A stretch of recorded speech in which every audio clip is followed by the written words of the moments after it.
Midday, Kentucky, everyone. Good afternoon.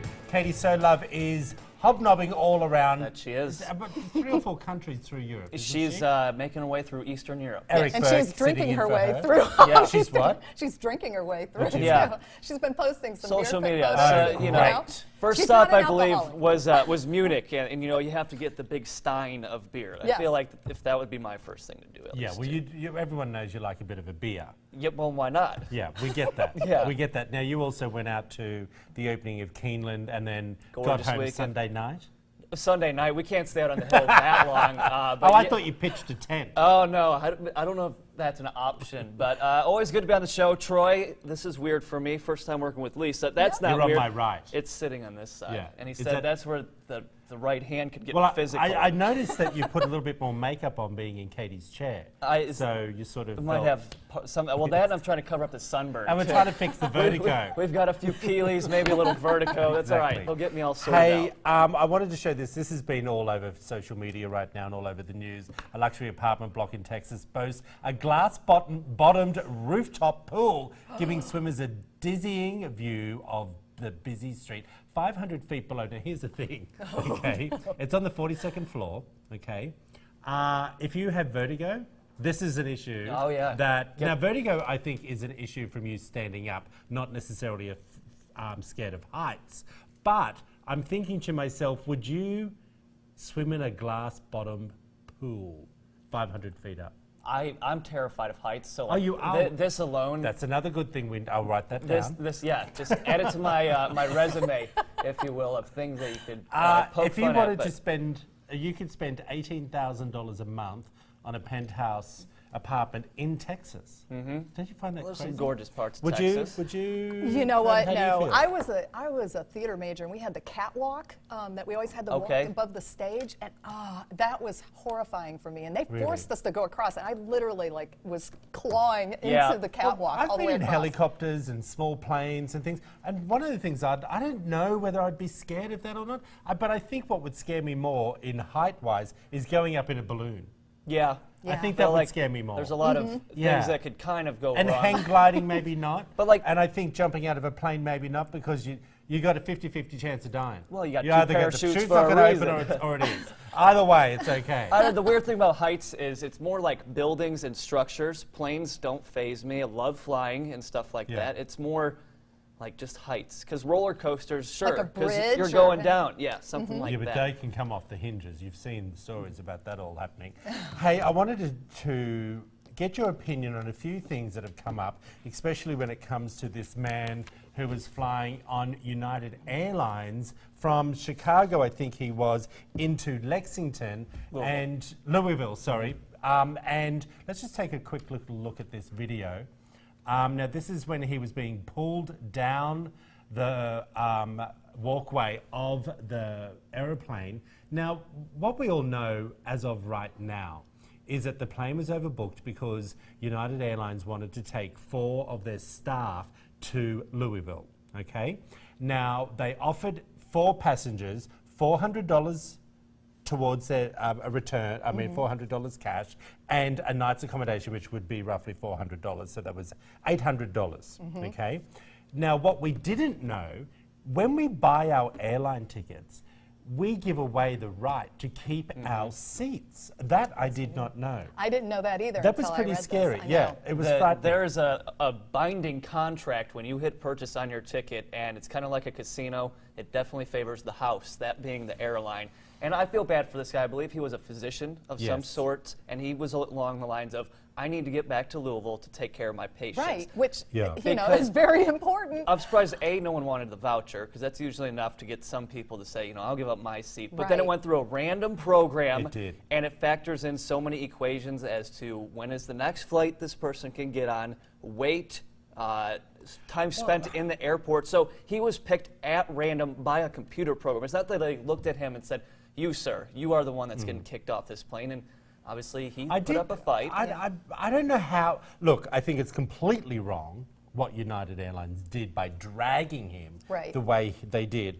The United CEO, Oscar Munoz, said yesterday afternoon, "This is an upsetting event to all of us here at United. I apologise for having to re-accommodate these customers. Our team is moving with a sense of urgency to work out what the authorities had done and conducted their own detailed review."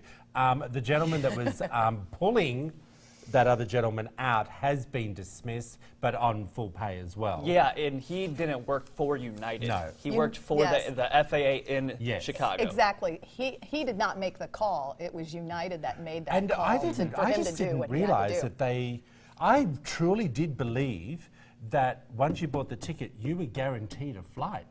Guaranteed. I had no idea. Well, I know overbooking is a common practice in the airline industry. How Yeah. bad it is, Well, I don't know. that But happens, And yeah. I've seen it where they've had it's been overbooked. I've seen that. Yeah. But there's always been volunteers Yeah, that exactly. have accepted, And look, the I guess money. I wouldn't really I care know. if I was in Atlanta I mean, or if you're in- somewhere. I spent But if I was in the boondocks, there's no way I'm getting off that plane. Right. I was know what in I Minneapolis, St. Paul, I think, for 16 hours for I think $550 and a few Vouchers food. for McDonald's or Yeah, something. well, we made some friends at the Chili's in the airport. That's Right. for sure. But yeah, 19 16 hours hours, or 16 hours is a but long yeah. time. Yeah. Very quickly, you all also brought up something else we wanted to quickly touch on. Something you were talking about, mobile phones that could be passing a new law. They're thinking, the Thinking or FAA, passing. this has been going on for years. I Yeah. don't know, and I think it's still going to stay the way it is, where we can't use our mobile phones in the air, and I think that's a great reason. I mean, I've heard things as it messes with the navigation potentially. You can't use it on the run. Well, actually, you can use it on the runways now, and then Yes. you have to go into airplane mode. But they're going to change that where we could be on a flight sitting next to each other in economy, and Troy could be catching up with all his friends in Well, Australia. well, hold on, let's just be for careful. 4 No. hours. Okay, I would be in economy. Troy would be somewhere else on the plane. Because, and let me tell I'm you, a man of the people, my friend. it's not because I'm a snob. I think one reaches a certain age Okay. and shouldn't have Well, to we're be. talking- When you're flying 21 hours to Australia, you ain't sitting in economy. Okay, Okay, you're That's still true. the person that was flying to Denver and thought that was a 1-hour flight because you didn't factor in the time zone. So It's true. That is true. I feel like we're having a good time. I'll take that. Okay. You know, because I didn't realize we have 17 time zones in America. 4, We have and then Hawaii, I think. Exactly. But yep. And Alaska, Yeah. Well, they're 4 hours behind. Think about it. Well, we're all the way on the east. So. Yeah. Okay. Anyway, I'm not even quite sure what's west, east, or doesn't really Okay. matter. Very quickly, you were talking about how red wine now can be good for the brain. Oh yeah, oh yeah. Listen up, everyone. And I knew everybody would like to hear this. Everybody listening out there. Red wine, what scientists have found is that a glass of red wine every now and then is a better workout for your brain than doing math equations or listening to music. Could be the tannins, maybe? Well, what they're saying, and this is according to the Times, neuroscientist Dr. Gordon Shepard from Yale School of Medicine says that drinking wine engages more working parts of the brain than any other human activity. Beautiful. Period. So I don't actually believe they've that. been studying the heart for a long time, that red wine is good for you. Yeah. But how many glasses are we talking before it becomes detrimental where now we're starting to kill brain cells? Okay, so for you and Troy, I would say probably 3. Okay. Well, I've seen him after 2. I'm and it 2 doesn't get glasses much. and I'm anyone. Motor skills Do you know will what I be mean? challenged. Me I'll be one chatting and I'm away to done. like I'm chatty catty once I've had 1.5 glasses. Yeah, so 1 I would be, I'd be out. I mean, I think he's right by saying that, until what time, You're right. and how many drinks. Yeah. Right. Yeah. But what they're saying is that it doesn't have anything to do with kind of getting tipsy and all of that. What it has to do with is that it's a simple process of the process of taste. Having the wine in your mouth and swishing the wine around your mouth is actually what is stimulating the brain to taste it, because the molecules in wine, it doesn't have taste. There's no taste in wine. So it's like the And receptors. And so all the receptors on your tongue, the tongue muscles, so when you're swishing But that that's wine, taste. when you're swishing it, but that's what, the taste is coming from the brain. It's not coming from the wine. Yeah, it's I one of don't know. your basic Tell me, senses. scientist I Eric. will. Oh, I cannot wait to get to the next one too. But yeah, that's.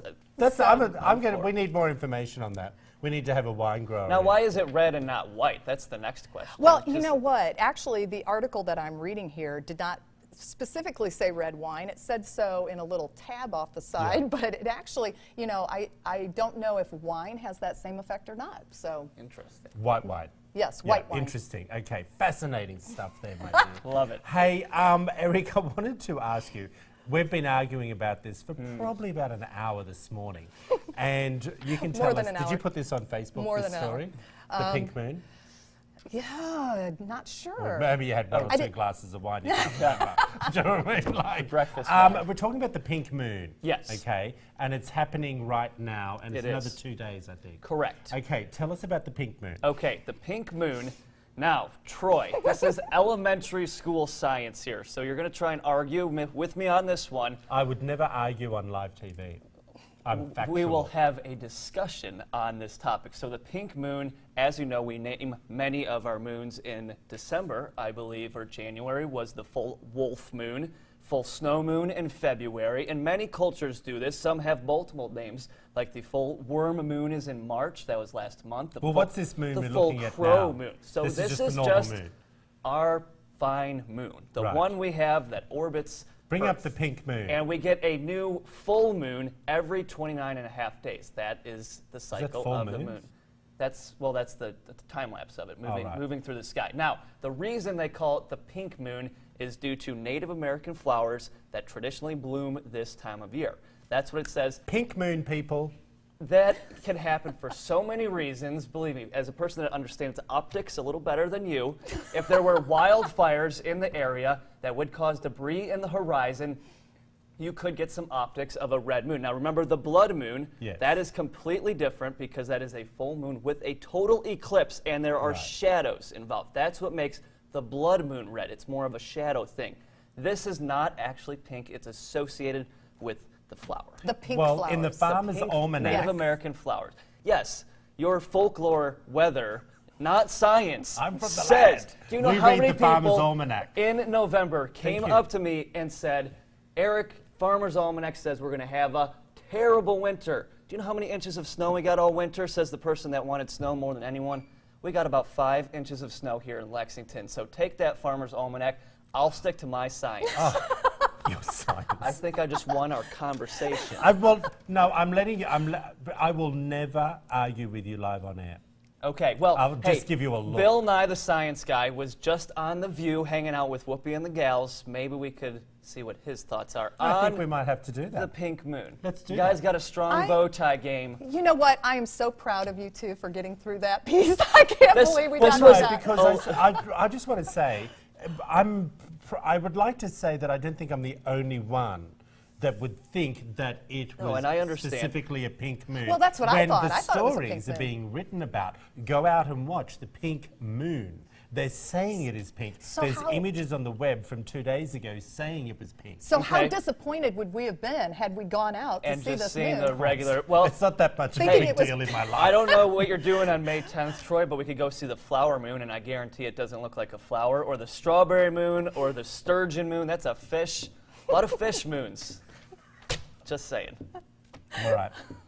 Read the words. Coming up after the break, everyone, Winchester Chiropractor is going to come in and knock this one over the head. Hopefully with something He has before. to show us some how chiropractors can improve your sports performance and talk a little bit about vertigo. Really interesting. Keep it right here, everyone. You're watching Midday Kentucky.